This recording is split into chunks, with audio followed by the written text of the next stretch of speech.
مصليا ومسلما محمدا إن الله وملائكته يصلون على النبي يا أيها الذين آمنوا صلوا عليه وسلموا تسليما اللهم صل وسلم على سيدنا ومولانا محمد وعلى آله وصحبه وأولاده وبارك وسلم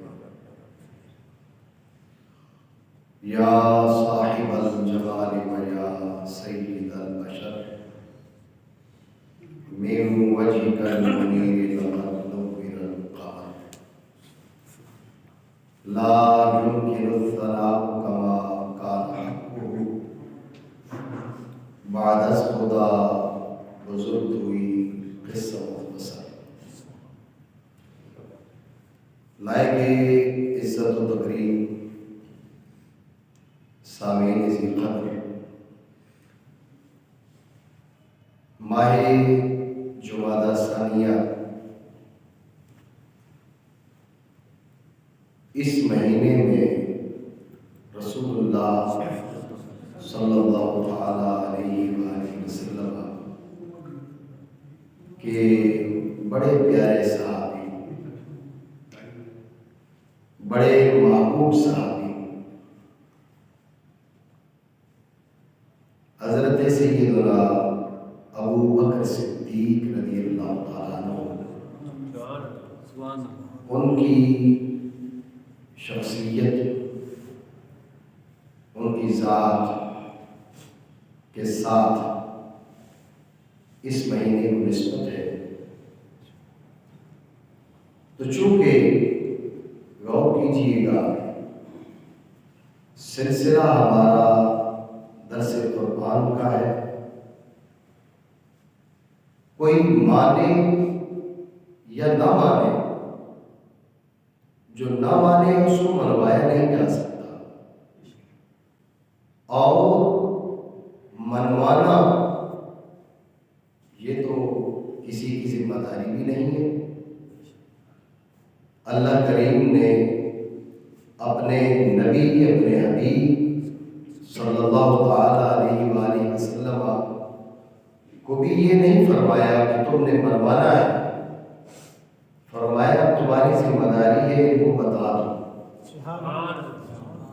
انہیں بتا دو، ماننے والے مان جائیں گے، دنیا آخرت بہتر ہو جائے گی، جو نہیں مانے گا لن یضر اللہ شیئا، اللہ کریم کو کوئی نقصان نہیں پہنچا سکتے۔ وہ خالق ہے، وہ مالک ہے، کوئی مانے گا تو اپنے لیے، نہیں مانے گا تو اپنے لیے، مانے گا تو اپنا فائدہ، نہیں مانے گا تو اپنا نقصان۔ تو اس لیے میں کہہ رہا ہوں کوئی مانے یا نہ مانے، حقیقت یہ ہے کہ آج میں یہاں بیٹھ کر اگر قرآن کا درس دے رہا ہوں، آپ صبح و شام قرآن کی تلاوت کرتے ہیں، ماہ رمضان میں قرآن سنتے سناتے ہیں، ہمارے مدارس میں قرآن پڑھا پڑھایا جاتا ہے، امت مسلمہ کے ہاتھ میں قرآن اپنی حقیقی اور اصلی صورت میں موجود ہے، تو یہ سیرا بنتا ہے تو ابو بکر صدیق کے سر پر۔ بات لمبی ہو جائے گی لیکن شان والی بات ہے، اختصار کی کوشش کروں گا۔ جب رحمت عالم جان عالم صلی اللہ تعالی علیہ وآلہ وسلم کا وصال ہو گیا تو جنگ عرب کے کچھ قبائل مرتد ہو گئے،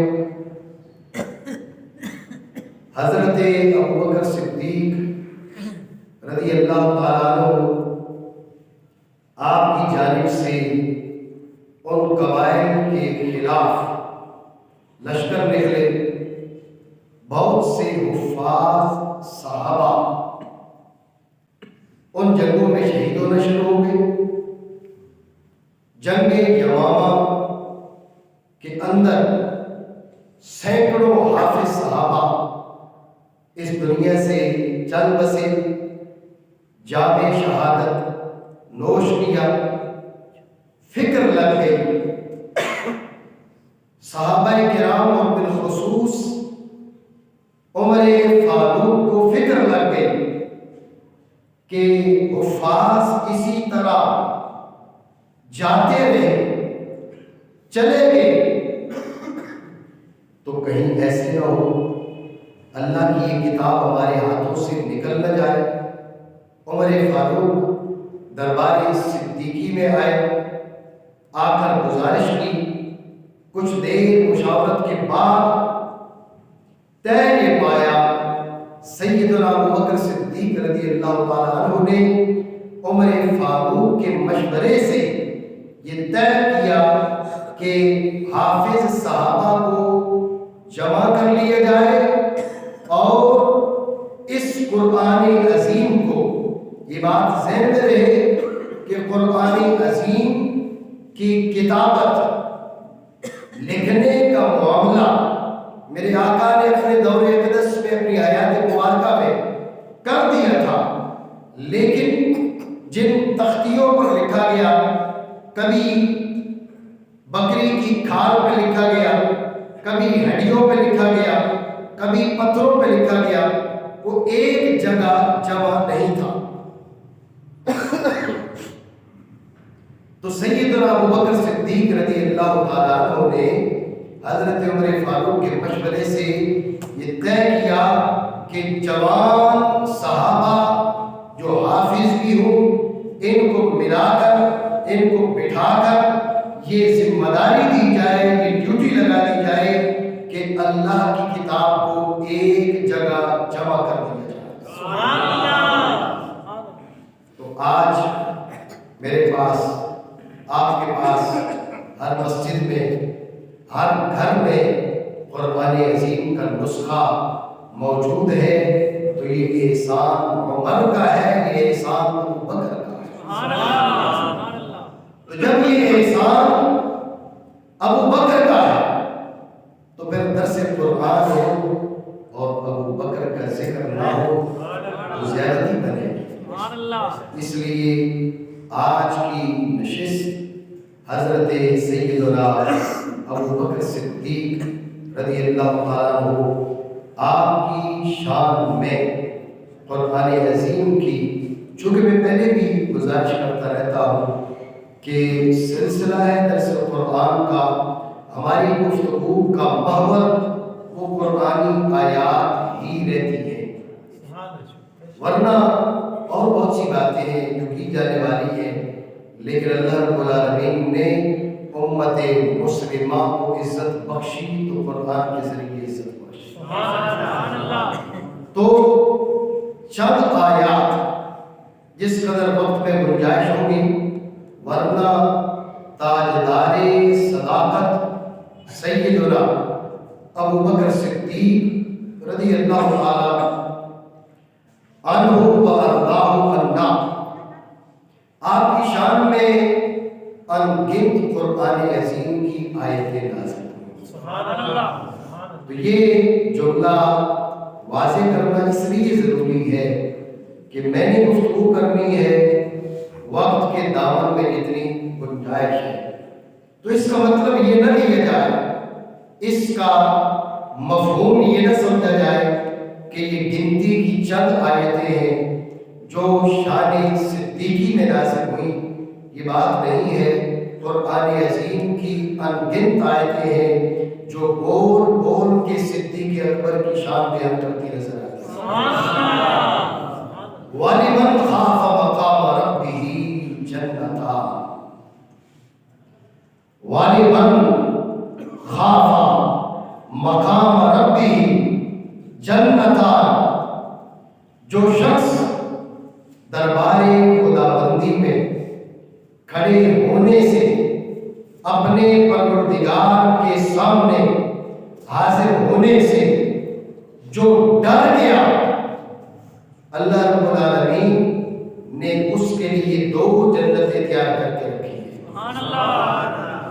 اب اگر آپ کو ساتھ ساتھ یہ کہنا پڑے کہ یہ بات سبحان اللہ کہنے والی ہے، آپ سمجھدار لوگ ہیں، آپ کو اندازہ ہے کون سی بات پہ سبحان اللہ کہنے پہ پابندی نہیں ہوتی. بات قابل غور ہے. حضرت سیدنا ابو بکر صدیق بیٹھے ہیں،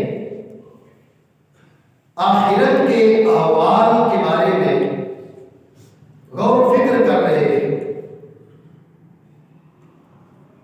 قیامت کا قائم ہونا، حشر و نشر، جہنم، میزان عمل، دربار خداوندی میں حاضری، آخرت کی صعوبتیں، مشکلات، پریشانیاں.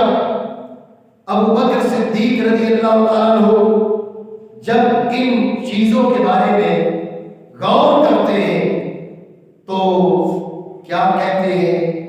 کہتے ہیں کہ کاش میں پیدا ہی نہ ہوتا، میں گھاس کا کوئی تنکا ہوتا.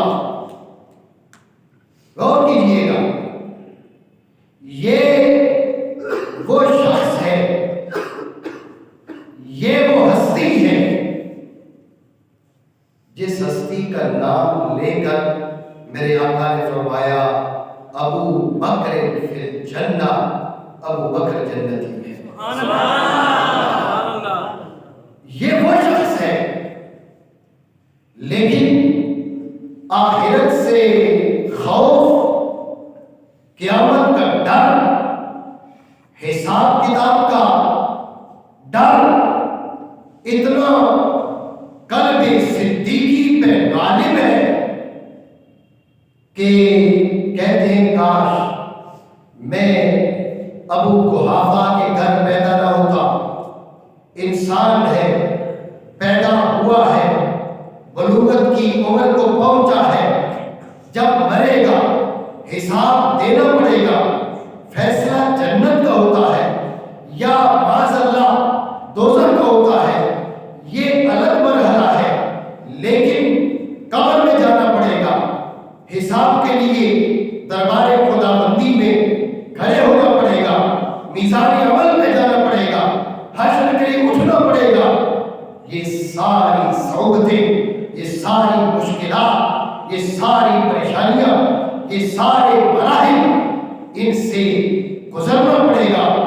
یہ اگر انسان نہ ہوتا، ایک گھاس کا تنکا ہوتا، بکری آتی، گائے آتی، اونٹ آتا، چر لیتا، سلسلہ ختم، کوئی حساب کتاب نہیں. ابو بکر صدیق کے دل پر خوف کا اتنا غلبہ. ابو بکر صدیق کہتے ہیں کاش میں پیدا نہ ہوتا، کاش میں کوئی سبزی ہوتا، کاش میں کوئی گھاس کا تنکا ہوتا جس کو کوئی جانور چر کے چلا جاتا. ابو بکر صدیق رضی اللہ تعالیٰ عنہ آپ کے دل پر جب یہ خوف کا غلبہ ہوا تو اللہ رب العالمین نے جبریل کو بھیج کر اپنے حبیب کریم علیہ وآلہ السلام کو یہ پیغام سنا دیا کہ ابو بکر کو بتا دیا جائے وَلِمَنْ خَافَ مَقَامَ رَبِّهِ جَنَّتَانِ، کسی کو ایک جنت ملتی ہے، ایک جنت ملنا بھی بشارت ہے. ابھی پیارے ابو بکر کو بتا دو اللہ نے تجھے 2 جنتوں کو بشارت عطا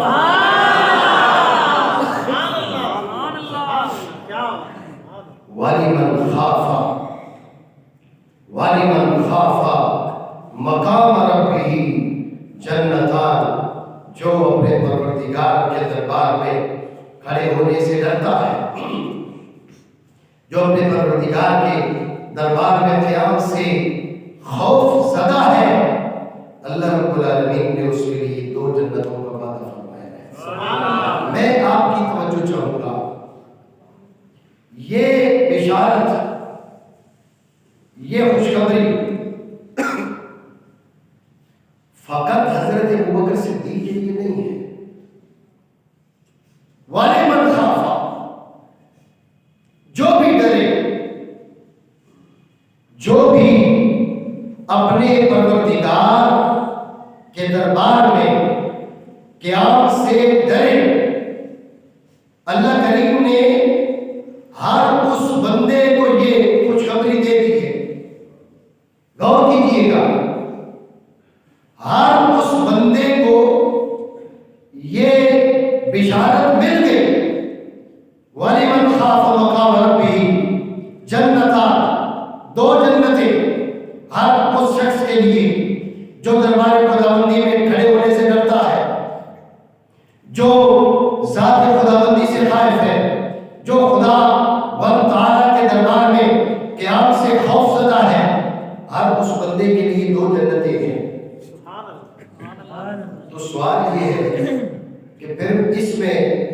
ابو بکر صدیق کی کون سی خوبی ہے؟ سوال بنتا ہے نہیں بنتا؟ سوال اس لیے نہیں کر رہا کہ سید ابو بکر صدیق رضی اللہ تعالیٰ کی شان، عظمت، مقام، اس کا انکار مقصود ہے، اصل میں بات مقصد سمجھانا مقصود ہے۔ ذہن میں سوال آ سکتا ہے اور آتا ہے اور لوگ کرتے ہیں کہ اللہ کریم نے یہ بشارت ابو بکر صدیق کو نہیں دی، والے من خافا، جو بھی ڈرے، یہ تو ہر شخص کے لیے ہے۔ اس کے اندر ابو بکر صدیق کی کیا امتیازی شان ہے، اس میں ابو بکر صدیق کی کیا خصوصیت ہے، جو بھی ڈرے اس کے لیے یہ بشارت ہے۔ تو پھر ابو بکر صدیق رضی اللہ تعالیٰ کا ذکر کرنے کی کیا وجہ؟ میں آپ کی توجہ چاہوں گا۔ حضرت ابو بکر صدیق کی شان اس میں دو لحاظ سے واضح ہو رہی ہے۔ سبحان اللہ، سبحان اللہ۔ نمبر ایک، اللہ رب العالمین نے فرمایا وَلِمَنْ خَافَ مَقَامَ رَبِّهِ جَنَّتَانِ، جو شخص بھی دربار خداوندی میں قیام سے ڈرے، اپنے پروردگار کے دربار میں قیام سے خوف زدہ ہو، اس کے لیے بشارت ہے۔ لیکن میں آپ کی توجہ چاہوں گا، کیا آپ کہہ سکتے ہیں کہ زید کے لیے بشارت ہے؟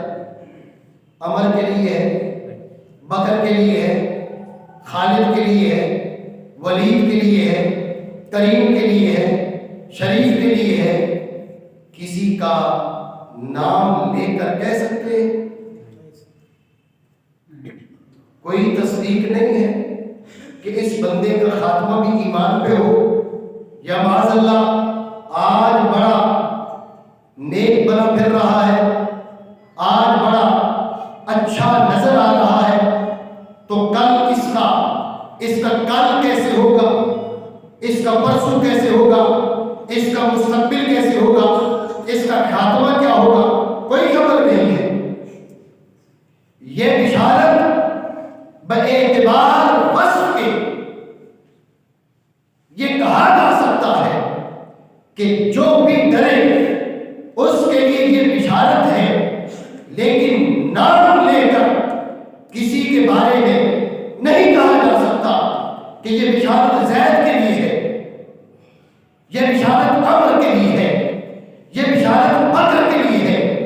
کسی کا نام لے کر یہ نہیں کہا جا سکتا کہ اللہ رب العالمین نے اس شخصیت کے ساتھ دو جنتوں کا وعدہ کیا ہے۔ نام لے کر جس ہستی کو کہا جا سکتا ہے وہ ہستی کائنات میں ایک ہے، جس ہستی کو ابو بکر صدیق کہا جاتا ہے۔ بات میں فرق سمجھے، جج نے فیصلہ کر دیا بھائی آپ کی شخصیت اس کیس سے بری ہے۔ اب ایک رول بن گیا، ایک ضابطہ بن گیا کہ جو آدمی اس پیمانے پر پورا اترے گا کورٹ اس کو چھوڑ دے گی، لیکن یہ کیسے، یہ تو ثابت کرنا پڑے گا کہ فلاں آدمی اس پیمانے پر پورا اترتا ہے۔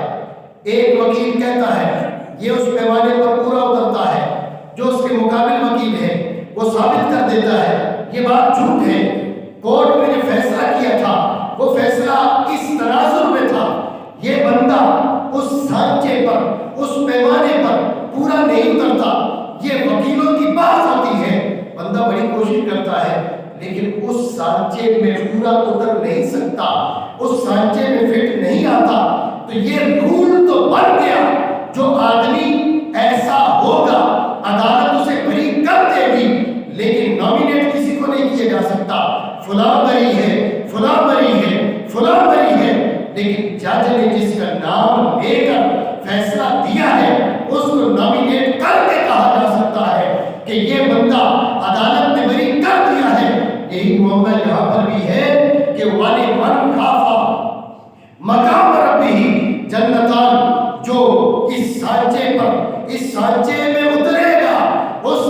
بشارت تو ہے، لیکن کیا معلوم کون اترے گا کون نہیں اتر پائے گا، کس کے اندر اوصاف پورے آتے ہیں، کون اوصاف میں گھٹ جاتا ہے، ترازو میں کمزور پڑ جاتا ہے، اس کی کوئی خبر نہیں۔ نام لے کر کسی کے بارے میں نہیں کہا جا سکتا کہ اس کے لیے 2 جنتوں کی بشارت ہے، نام لے کر کہہ سکتے ہیں تو ابو بکر صدیق کو کہہ سکتے ہیں۔ یہ امتیازی شان ہے ابو بکر صدیق کی اس آیت میں، ایک امتیازی شان توجہ ہے آپ کی۔ دوسری امتیازی شان یہ ہے، سیدہ طیبہ ام المومنین عائشہ صدیقہ رضی اللہ تعالیٰ عنہا کا ہاتھ گم ہوا تو لشکر رک گیا ہاتھ تلاش کرنے کے لیے، نماز کا وقت ہے، پانی موجود نہیں ہے، بعض صحابہ کو پریشانی لاحق ہو گئی کہ یہ کیا ہو گیا، پانی ہے نہیں۔ اب لشکر چل پڑتا، کسی چشمے کے قریب پڑاؤ کرتا، پانی موجود ہوتا، وضو کر لیتے، نماز پڑھ لیتے، تو ام المومنین کی وجہ سے لشکر ہم کو ادھر روکنا پڑ گیا، اب نماز کیسے پڑھیں گے؟ اللہ رب العالمین نے جبریل کو بھیج کر اپنے حبیب سے فرمایا اگر پانی نہیں ملتا تو صحابہ سے کہو تیمم کر لو۔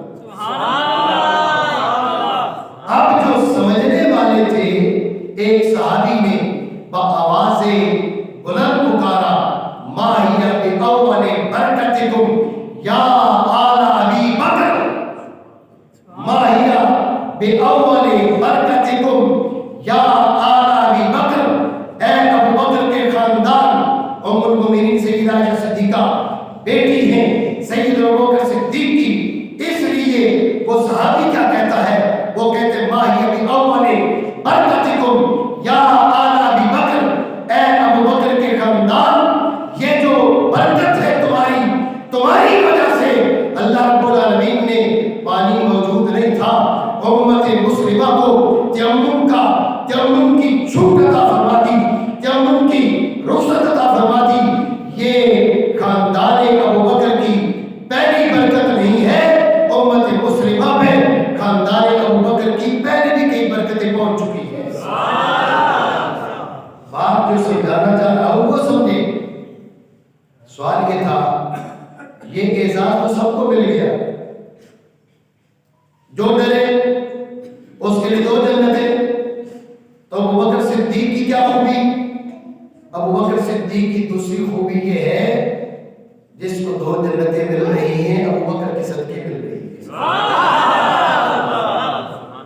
یہ قیامت تک کے لیے جو شخص بھی اس آیت کے بنائے ہوئے بیان کرتا سانچے میں ڈھلے گا، اس ترازو پر اس کا وزن پورا ہوگا، اس کے لیے خوشخبری ہے، بشارت ہے، اس کے لیے ایک نہیں 2 جنتیں ہیں، لیکن پھر بھی وہ اس کو شکریہ ادا کرنا پڑے گا، ابو بکر صدیق کا شکریہ ادا کرنا، اس لیے کہ رب نے یہ آیت نازل کی ہے تو سب سے پہلے ابو بکر صدیق کے لیے نازل فرمایا۔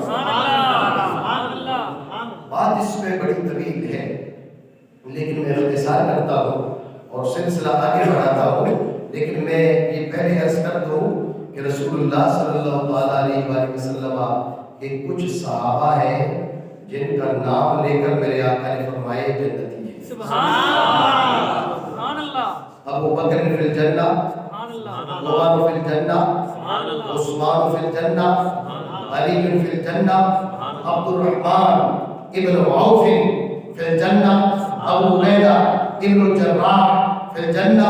رسول اللہ صلی اللہ علیہ وآلہ وسلم نام لے لے کر خوشخبری دے رہے ہیں، یہ جنتی ہے، یہ جنتی ہے، یہ جنتی ہے، یہ جنتی ہے، اور اپنی لخت جگر کے بارے میں فرمایا سیدۃ النساء اہل الجنہ،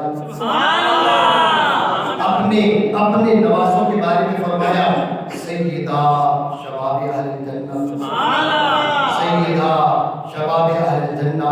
صرف جنتی نہیں ہے، جنتی جوانوں کے سردار ہیں، جنتی جوانوں کا سردار ایک نہیں ہے،